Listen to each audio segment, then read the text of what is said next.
know, I'm not going to sit here and lie and say I'm an absolute hero and I wanted to raise awareness for Down syndrome. I just wanted to make a song for my sister.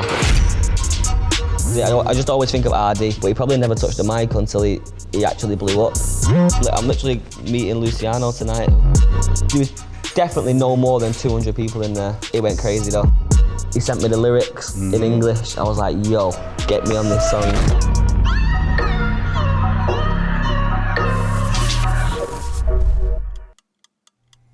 What's up, everybody? This is Baked on Stoked. We are live at Freunde von Freunde Space in Berlin. My name is Marvin Game, and I have the honor to introduce our guest, Manchester's very own AITCH is in the house. Respect. Nice to see you. Nice to meet see you. Yeah, man. Thanks for having me. I'm excited. Yeah, me too, bro. And I'm hungry. Yeah, we got OG Christoph in the kitchen nice for to that. Meet you, chef. What did you wish for?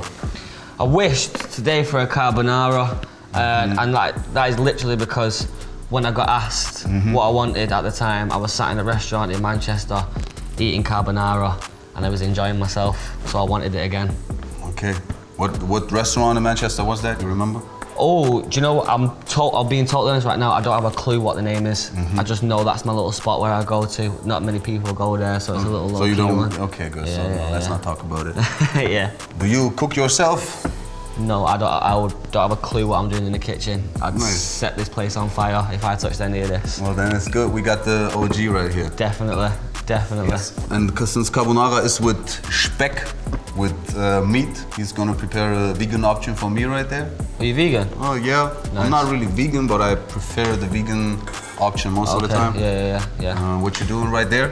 Achso, hast du mit, sorry. Yeah, I'm talking to you. Tofu, sweet potatoes, champignon, mushrooms, garlic, onions, spaghetti.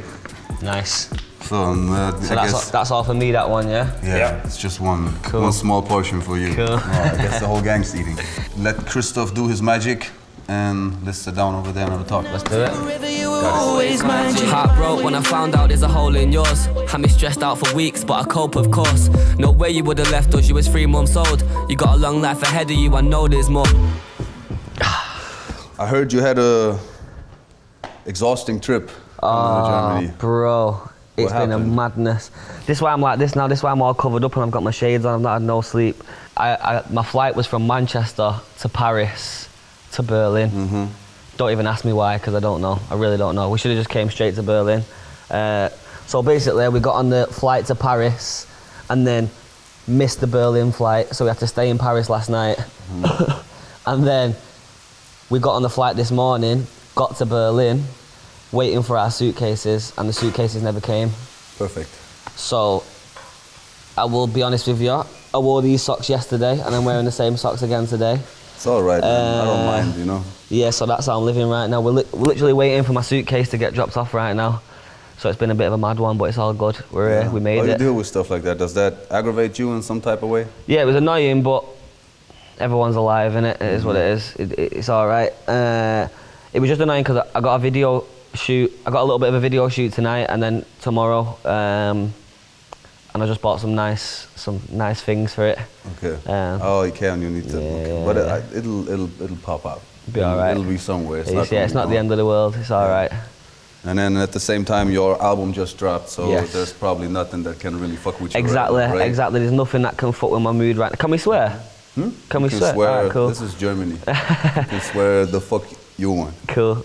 Yeah. Nothing can really piss me off after the album came out. I'm happy with the album.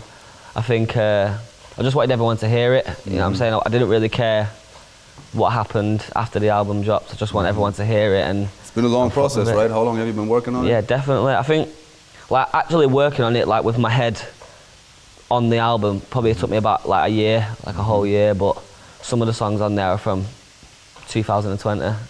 Yeah, just all random. But yeah, I'm excited, man. I'm happy the album's out. And it's kind of like onto the next thing now. Keep it moving. Like right away. Right away. I guess that's how it goes. 100%. Nowadays. I've got a couple tours to do, so I'm excited to perform the new music and shit. Well, being away so much from home with touring and with traveling and interviews, video shoots, whatever. What does home even mean to you? Home's like my little my little peaceful place. You know what I'm saying? My little my little getaway.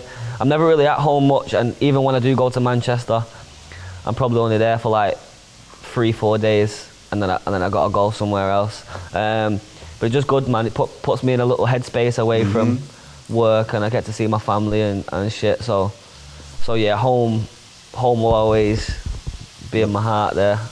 Well, yeah, so it's not really bound to just Manchester, right? I think that's kind of the message of the name of the album as well. Yeah, Talk it's about like being close to home. It's kind of like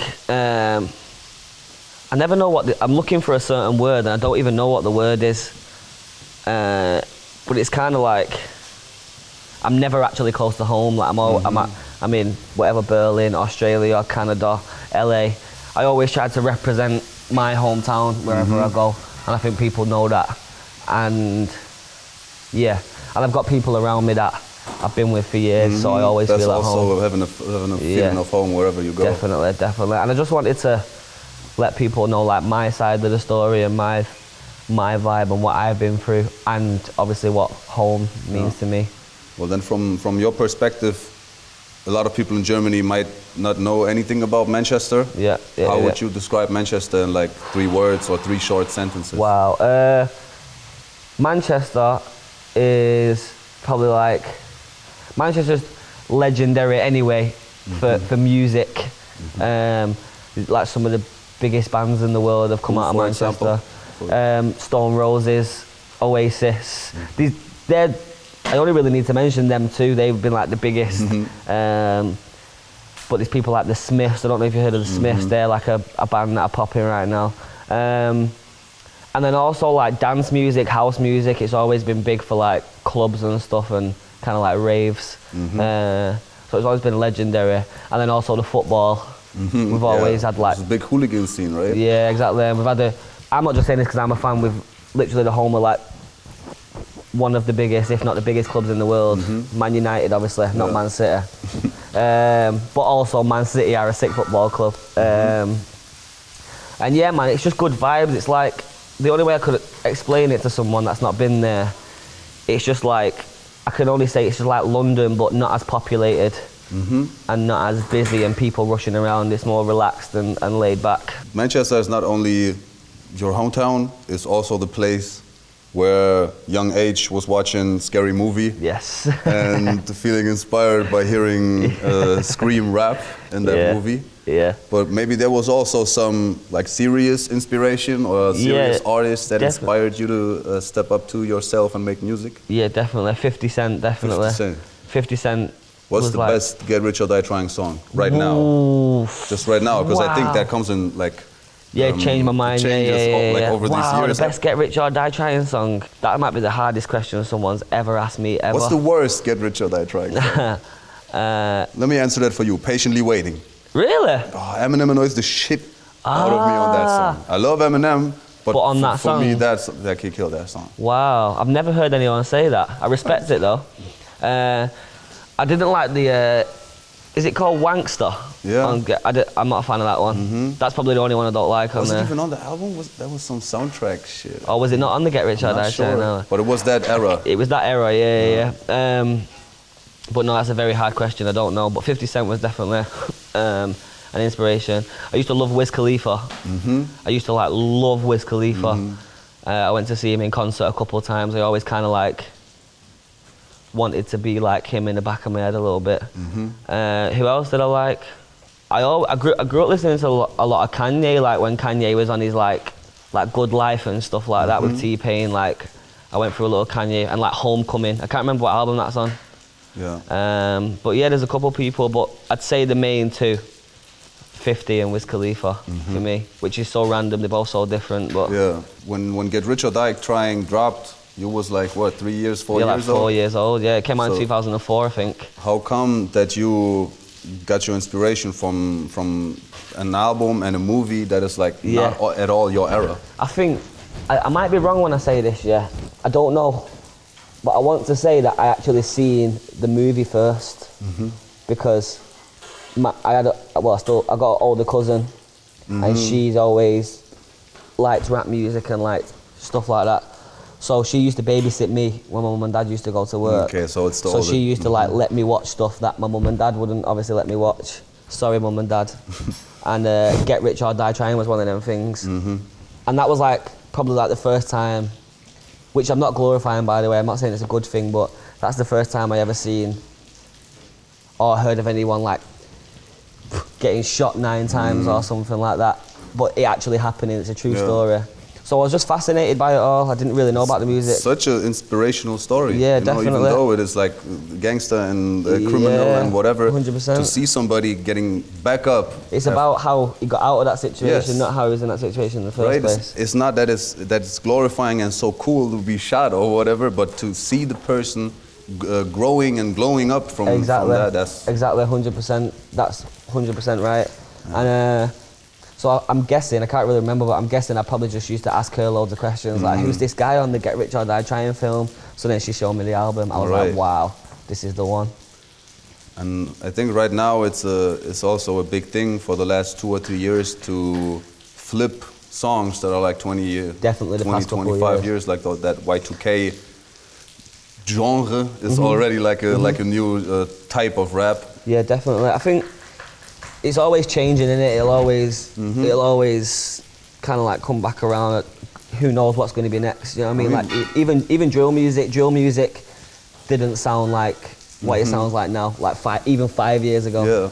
Like drill music is actually probably like one of the most mainstream genres of music right now. So and that's crazy since if you look where it comes from. Exactly. That it turned out to be that. So yeah, man, it's good to see everything just keeps changing and like. What's the word? Advancing. So yeah, I'm excited to see. There's a what's lot of next. critics out there though that say that it's a lack of inspiration in the new generation, that they just use old hits, put their whatever one verse on it and live off the hit. What is your take on that? Well, how do you explain the thousands and thousands and thousands of people buying it? It must be good. I'm not saying that in my defense, like I don't care what people say, but like I don't even think it's fair for people to even start talking shit about these young kids who are just making music for the first time. Do you know what I mean? Like if I was born in 2005 or 6, whatever, and came up and I was about 18 years old now and I wanted to rap, I'm definitely gonna go on TikTok and try and go viral on TikTok based off a sample or a dance or something like that, because that is what is happening right now. Do you know what I mean? It's like the thing right now. You can never even take people's. You always got to take people's opinion with a pinch of salt, because there's 8 billion people in the world, and there's probably not even 1 million successful rappers. So come on, do you know what I mean? But however, I will say I do understand it. It can get a bit boring. It's like sometimes you want something new or you want something a bit original. And you still have to be creative with it. It's always like that. When there's creative. a trend, a lot of people hop on a trend, and there's a lot of whack shit. I remember sometimes it's not always a case of they just get random beats sent to them and they do that. Some of these kids will actually say like, "Yo, I want to sample 50 Cent Window Shopper," or da-da-da, like. It's still all in their head. If you go back to when all this shit started, it was sampling as well. Well, that's what... There was just no rap music to sample, that's because what I was rap music... about to say. Like, hip-hop is samples, it is samples of other things. And now we're originally. just sampling ourselves and sampling from the culture and not from different genres. Yeah, definitely. But sampling will always happen. Obviously, it is going through a phase right now where most of the songs you hear are samples, but if it works, it works. Yeah. And you also did one Y2K genre song with Ashanti. Yeah. Did you listen to Ashanti growing up? Yeah. Did you actually know who she was? Yeah, 100%. I was too young when that original song came on. I definitely didn't hear that song the same week it came out. But I definitely... on Spotify. Yeah. I definitely grew up hearing Ashanti, especially from my mum in the car and stuff like that. And like I said, I got older cousin girls and stuff like that, so it was always there. And even when I was a kid, like at little house parties and shit, like the girls would play Ashanti, you know what I mean? So so it's always been there. But to be fair, like I said before, some people will make the idea of, oh, let's sample that and let's sample that. That's what I did with 1989. But in all fairness, I didn't come up with the Ashanti idea. Fred was playing beats and he already had the Ashanti sample in there.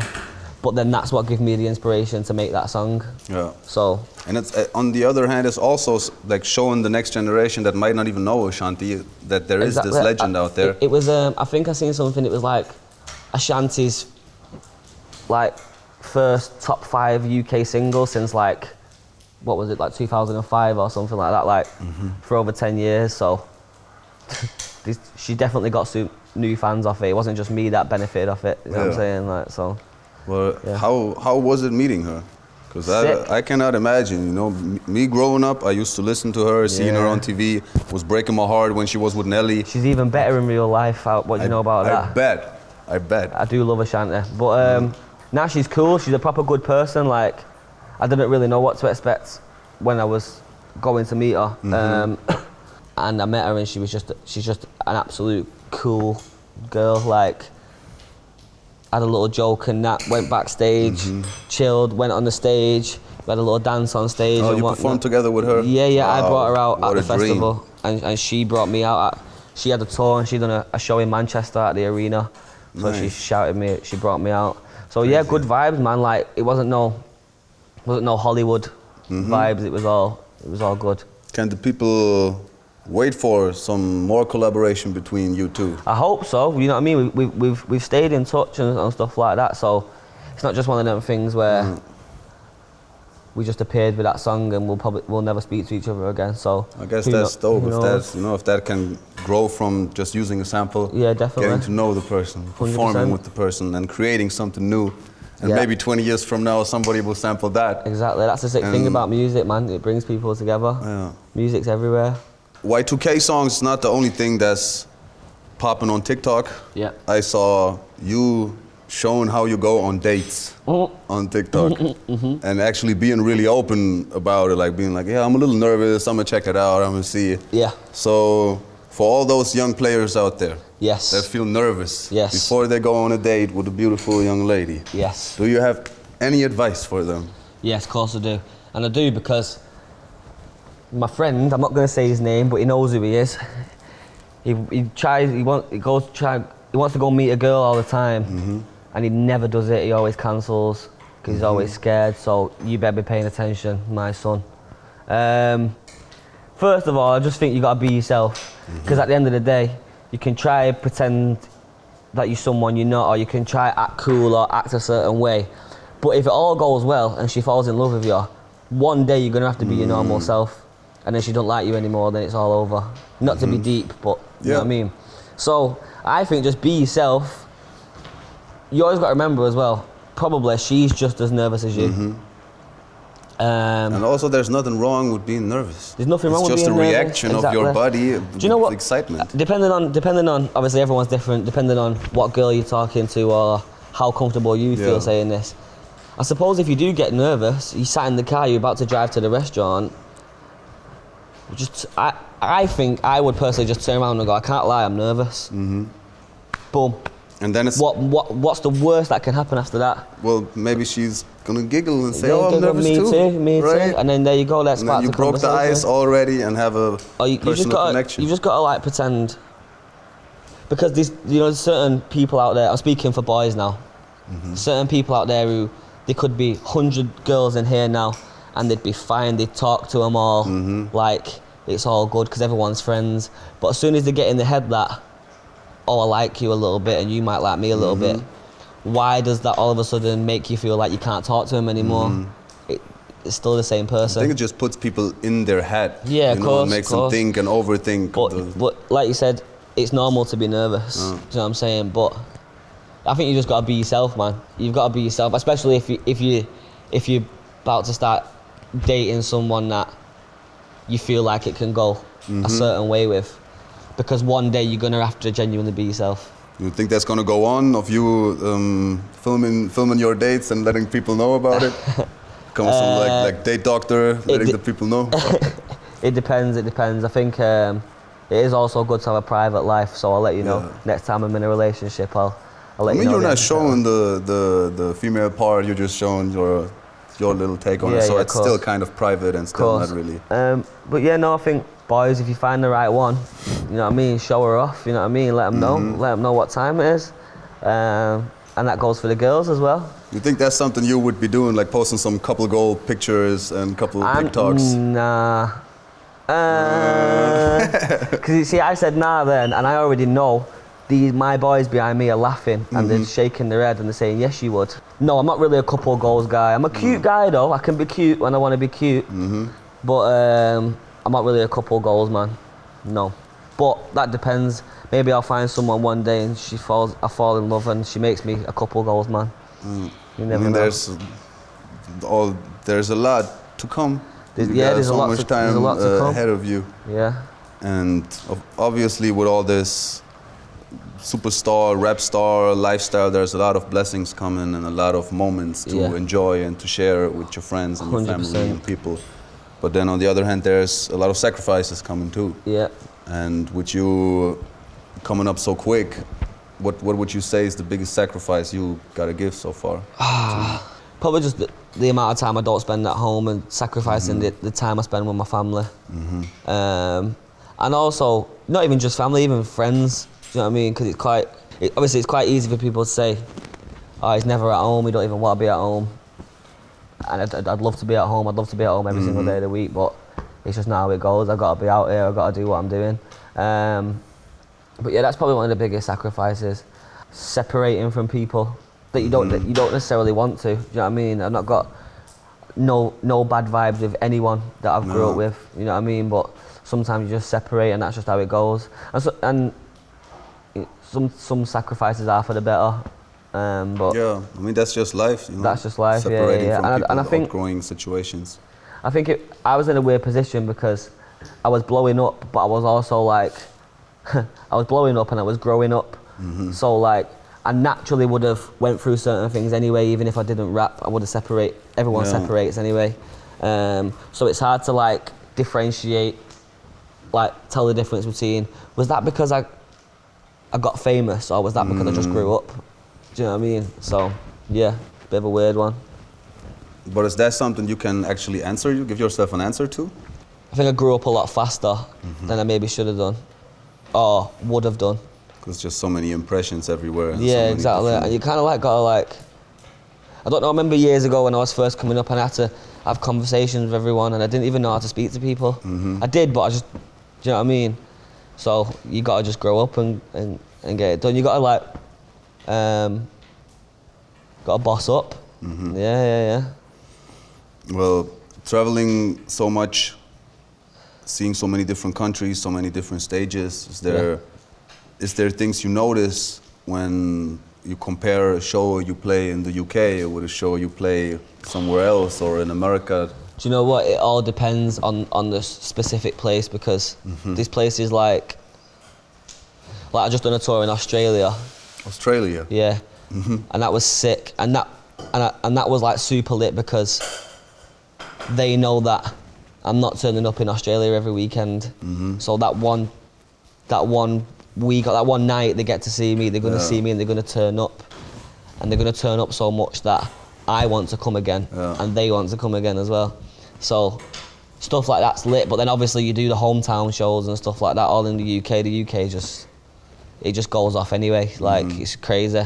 But yeah, you do see the differences, but there's kind of like, there's always a reason for them differences, like nothing's ever better or worse than any other show. Sometimes I like doing festivals in front of 60,000 people, sometimes I like doing, I've done a show in Chicago one time in front of about 100 people, and I loved it. Was it an AITCH show or were you performing? Yeah, it was an AITCH show. I done a US tour, and it done well. It sold out everywhere, apart from Chicago. I didn't know what I thought. Oh no, what we're gonna get into. There was definitely no more than 200 people in there. Yeah, but it went crazy though. It was crazy. It was sick. I loved it. I could the other half of the world, and there's a couple hundred people showing up. So that's such and I think it was good. I could literally see every single person in the crowd. I felt like, yeah, it was good. So. Did you play any like small shows on your come up? Did you play like whatever jam sessions or? I done so many stuff when I was coming up. When I was coming up and I was trying to get in a certain position, I was doing any show. I'd do shows for free. I'd just turn up, do what we're doing, turn up in my manager's car. There's always people at shows who don't know who you are, and as soon as you touch it, and I feel like you've got more of a presence on stage. Like it's all good, like getting a song up, and I could be like, yo, look at this guy, listen to this song, and you got it to your ear. You don't even want to listen to it, but you're just doing it because your friend told you to. But if you're stood at the show, and you're expecting, I don't know, whoever to come out, and then I might come out before him, and I rock the show like a madman. You're gonna creating go home moments that for night. people. 100%. People will never forget that when they were one of those like 50 people in the crowd. And even sometimes I'll get messages, or when I meet certain people, they'll say like, I was at your show in Leeds in 2018 in the dungeon. You know what I'm saying? I'm like, yeah, my guy, I remember that. So it's good, man. It's good to see. I guess a lot of young rappers coming up don't really get to experience that when they blow up so fast. Yeah. And then they start playing shows in front of thousands of people. Some people's first ever show is a big festival. Yeah. Especially right now, like after the pandemic, there's so many artists playing big stages that never been on a stage before. And that's why I'm saying before about when people kind of like criticize certain like young guys for doing certain things. Like these kids are like 16, 17. Like they need to just be let free and do what they're doing. Do you know what I'm saying? Like rather give them advice and give them advice. Don't turn around and say, oh, you should be doing this, or this is boring and and like. Yeah, that was a big topic out here after all the festivals. Like all the YouTubers were criticizing young artists doing that, and like, this is the worst performance ever. Yeah, bro, it's his first performance ever. Like, come on. And like, you go and do it. Like, you go and get a mic now for the first time. These kids have never held a mic, ever. Do you know what I'm saying? The song that they blew up off, that was the first ever studio session. Do you know what I'm saying? Like these.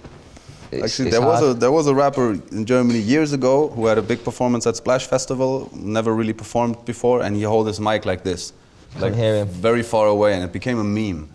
But this rapper turned out to be one of the biggest rappers in Germany after years. So sometimes even a bad situation like that, and what the critics are saying about you, if you keep your consistency, you can turn that around. Yeah, man. And you just need to. Things need to go wrong for it to go right. Do you know what I mean? You need to realise, you get on stage, you realise, I can't even perform. Get some rehearsals booked in it. You know what I mean? You got to keep it moving, because if you want to make it your main. Yeah. If you want to make it your job, then you got to be good at your job. You got to put in your 10,000 hours to be professional, to be good with it. Yeah, but you can't blame these kids for, you know what I mean? They see especially people. You have certain, I suppose, idols in the UK, like recently, who've come up recently through the TikTok thing, who have absolutely smashed it. I just always think of RD, just smashed it, yeah. And he's young, and he can do it. He done it. He probably never touched it. I think he was rapping a little bit before, but he probably never touched the mic until he actually blew up. And now I know. Some people are blessed with a little more talent from the beginning. Some people need more rehearsal, need more experience. Yeah, definitely. Well, yeah, it's always an individual take on every artist. I think it's hard to say, okay, for all the young artists, that'll actually never work. I heard you say that you would love to see the rap scene, the international rap scene, not as like a US rap scene and a UK rap scene, but rather as a worldwide global rap scene. 100%. And I totally agree with that. But there's also, I have a feeling of a European rap scene coming up. Yeah. Do you notice that? Definitely. Do you listen to any artists from other European countries? Definitely. To be fair, in my head a couple of years ago, it was just UK rappers and US rappers. And then obviously I started coming to Europe more, started doing tours over here. What do you think was that? Because of language barrier, or? Probably just language barrier, like literally. And I'm not really, like, as a rap listener anyway, I like to listen to people who, I don't know, I listen to lyrics in it, I'm a lyrics man. So if I can't understand it, then I'm not necessarily always going to play it. But my manager spends a lot of time in Europe, so I've been coming over here and I've got to meet a few people and stuff like that, and I'm seeing it all. I'm like, wow, this is crazy. I'm literally meeting Luciano tonight. We're gonna Nice. Do some shit with Luciano tonight. Y'all collaborated? Or, yeah, or we're nice. gonna shoot a video. So that's the video shoot you're going to? Yeah. Okay. And I didn't even know about Luciano till probably early this year, last year, whatever. So yeah, man, it's clearly growing. 'Cause it's catching my attention, and I wasn't out here looking for it. Yeah. It just, I'm like, okay, let's see what this is going on. There's so much going on in all these kind of the Netherlands, in Italy, Yeah, Paris. in Poland, of course, the France, Paris rap scene has always been a big thing. Yeah, definitely. So you were meeting Luciano for the first time tonight? Meeting him for the first time tonight. Yeah, I spoke to him on Instagram and stuff like that. Meeting him for the first time tonight. Go for some food. If Chef don't fill me up too much. And then I think we're going to shoot a little bit of the video tonight just while we're eating and stuff like that. But then tomorrow we've got the whole video shoot. I haven't seen him in a long time. One of the first times I ever saw him was outside of a hip-hop jam freestyling. Sick. And he was rapping like, like this style that he established for himself. I heard that from like, what the fuck is that? And then I've got to meet him a couple of weeks before because a friend introduced me, but I didn't know he was rapping that hard. Yeah, he's hard. He sent the song, and I didn't even know what he's saying, and I was just. But he's using a lot of English words and talking about brands. There was a couple in there, and I was like, and it was hard. And then he sent me the lyrics in English. I was like, yo, get me on this song. Nice. And I just I'm excited to hear that. Yeah, it's going to be sick. I hope there's going to be a lot more European collaborations. Yeah, definitely, man. It needs to happen. It definitely needs to happen. There's nothing wrong with working. You heard any names from other European artists that you fuck with? I got a song. Oh, I'm going to sound so bad now. Hamza. Hamza. Oh. No, Hamza, and then PLK. That's it. PLK. I got a sick song with PLK. Nice. I like PLK. And who else is out here in Europe? I got shown a couple guys. And they were sick, but it was like a couple of drill guys. I can't really remember the name. And Sweden's got some sick rappers. Yes. You maybe heard about Pronto from Switzerland? No. He's blowing up a lot, not only in Switzerland, but like in every. I've just been speaking about Switzerland today. I want to go back. I love Switzerland. It's so beautiful. Yeah, it's such sick. a beautiful country. country. 100%. Who else do I know from Europe? My mind's gone so blank. But I was spending a lot of time in Paris. I met a good few rappers in Paris. Yeah. When you touch down in different cities, do you get in touch with the culture, with the scene? Do you check in with a lot of rappers everywhere? Genuinely, it depends, because sometimes I'll be in Paris, but for a day. Yeah. Do the show and then leave and then go somewhere else. So. But if you got the time, that's something that you enjoy doing. If I've got the time, 1,000,000%. Yeah, I like to do it all. That's why I'm happy. I've got some time while I'm here, because I've only got to do the video tomorrow. How long are you staying here? Tonight, tomorrow night. And then I think I'm leaving the next day. So I've not got too long, but I've got enough time to. If you need anything in Berlin, just let me know. Yeah, if you definitely. need food spots, if you need weed, if you need places to whatever go to, just fucking definitely just let me know. Because there's a lot of things and places to enjoy in Berlin. But if you're not around the right people, then it's just boring 100%. or tourism. Yeah, you gotta find the right people. That's always. everywhere. When you gotta check in with the people that are home at that place. Definitely. But last time I came here, I enjoyed it last time. I was only here for a day, but I'm trying to explore this time. Yeah. Okay. Christoph, how far are you with the food? Ready. Then just let me have one last question, because yesterday I heard your single with Ed Sheeran. Oh yeah. Which is a very heart-warming song, very slowly rapped and very emotional, but not sad at all. Just I think heartwarming is the right word. And for you growing up with your sister who has Down syndrome, what is something that you learn from your sister? I think I learn something from my sister every day. Or, well, not every day, but every time I see her, every time I'm home. And I think, I don't know what it is. She's just like, I learn a couple things, right? I learn that she's so nice to everyone. She's a nice person, you know what I'm saying? Obviously, she's also a little devil. She might tell you your hair's a mess or something like that, but she means it in a good way. It's just honest, just expression of emotion, probably. She's very brutally honest as well, which I need to take a leaf out of her book for that, because I always I don't speak my mind as much as I should. But I've learned to just be nice to people, and also not to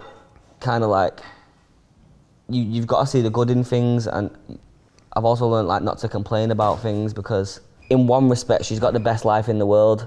She doesn't know anything other than my family, my friends. I get fed every day, and I listen to music all day every day. Like, what more could you want? She doesn't know what's going on anywhere else in the world. That doesn't have to bother her. Yeah, it's probably not even... She'll never have to pay a bill. Do you know what I mean? Like, she's arguably got the best life in the world. And then on the other hand, it's like, I don't even know any other way to explain this, but at the end of the day, you're not going to wish for your child to be disabled, are you? Or your sister, or whatever, So basically what I'm saying, I've learned not to complain, because I'm out here living the dream, doing what I'm doing. Fucking always wished to do this, and I've got there. And I might wake up one day and think, fuck, I'm annoyed, or I'm pissed off, I'm pissed off. I don't think I've ever seen that girl pissed off. So how can I be pissed off? Nice. Yeah. So I guess it's the whole emotional take on life. Yeah, and definitely. Going with the flow. And it's just inspiration in general, whether she had Down syndrome or not. Just if both my sisters, just seeing them, they're growing up. You know what I mean? Especially my other sister. You know, because she's tall like me. You know what I mean? She looks like literally. If I'd done this now, and this is what my sister looks like, and she's just growing up, and then that makes me feel like I'm growing up. So I'm like, right, I need to. I'm not just doing this for me no more. You know what I'm saying? So yeah, they teach me a lot. That's some beautiful lessons. Yeah, 100%. Nice. Can't be taught by other people. Right? Yeah. That's 100. family, home. That's what you learn at home. And I'm not even saying this for promo, and that all circles back to the album. Yeah. No, of course. I mean, if you that song with My G came from inspired by that, and that would probably inspire a lot of other people out there to have a different approach on this topic or on. Yeah, definitely.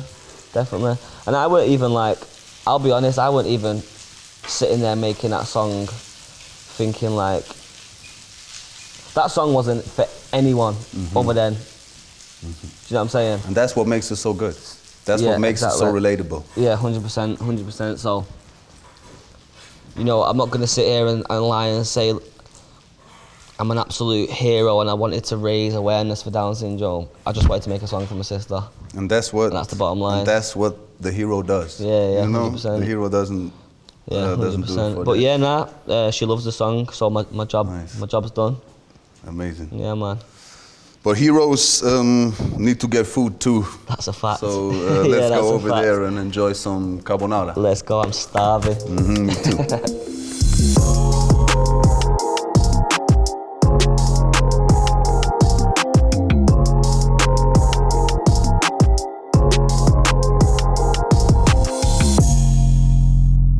I forgot to mention Shiva when you asked me about European artist. Who's Shiva? From Milan. Milan. Yeah, he's sick. I got 6 songs with him. He was actually on. I got a song called Taste that came out a couple of years ago, and he's on a Taste remix. He done a remix for it. That's how we met. I was in London at the time. He came to London to shoot a video, and then when I went to Milan, I went and linked up with him. A good guy. That's my guy. Crazy. Yeah, he's cold as well. Were you able to spend some time in Milan to see something other than just the studio? We was there. Why, I don't even know why we was there. Why was we even there? I can't even remember, but we was there for a couple of days. So I went to the studio with him and that, seeing something, some nice food. I'm getting undressed for this one. Thank you, chef. Does this look like a carbonara to you? I'm gonna tackle this down. Oh wow. Oh, and the one dry tomato on the side. Yeah, one dry. That's why you pay $87 for this plate, to get this one dry tomato. All right, anything you need to say about this?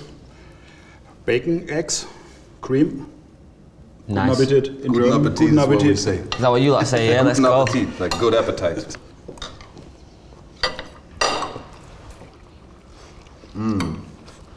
Oh yeah. It's fucking fire. It's good. Oh yeah. Wow. What's speck bacon? Yeah. Oh, okay. Speck.